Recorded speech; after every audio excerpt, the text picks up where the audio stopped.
एक सेठ जी थे, मतलब एक व्यक्ति था, और वो प्रतिदिन प्रवचन में आते थे और बिल्कुल सही टाइम पर प्रवचन पे आते थे। अगर प्रवचन 8 बजे शुरू होना है तो 8 बजने में 5 मिनट पहले आके अपनी सीट खेल लेते थे और बिल्कुल अच्छे से व्यवस्थित रोज प्रवचन सुनते थे। एक दिन प्रवचन सुनने आने में उन्हें लेट हो गई।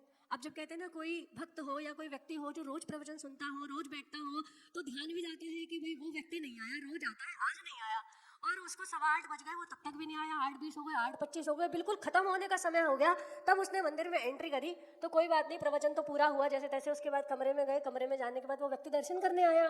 तो उससे पूछा कि भैया आज आप प्रवचन में लेट कैसे हो गए? तो उसने बोला बस माता जी क्या बताऊं, आज ना मेरा दिवाली का टाइम है ना, तो सब बच्चे आए हुए हैं, तो पोता भी आया हुआ है। तो बोले अच्छा कि पोते के चक्कर में नहीं आ पाए, पोते ने तुम्हें रोक लिया? बोले पोते ने रोका नहीं, पोता मंदिर आने की जिद कर रहा था। वो कह रहा था कि मुझे भी प्रवचन सुनने हैं। तो बोले अगर उसे भी प्रवचन सुनने हैं तो लेकर आना था टाइम से, आप तो टाइम से भी नहीं आए, उसे लेकर भी नहीं आए। बोले माता जी ऐसे कैसे मैं उसे प्रवचन सुनने ले आता? बोले मतलब ये है कि मुझे तो प्रवचन सुनने आते हैं पर उसे प्रवचन सुनने नहीं आते हैं।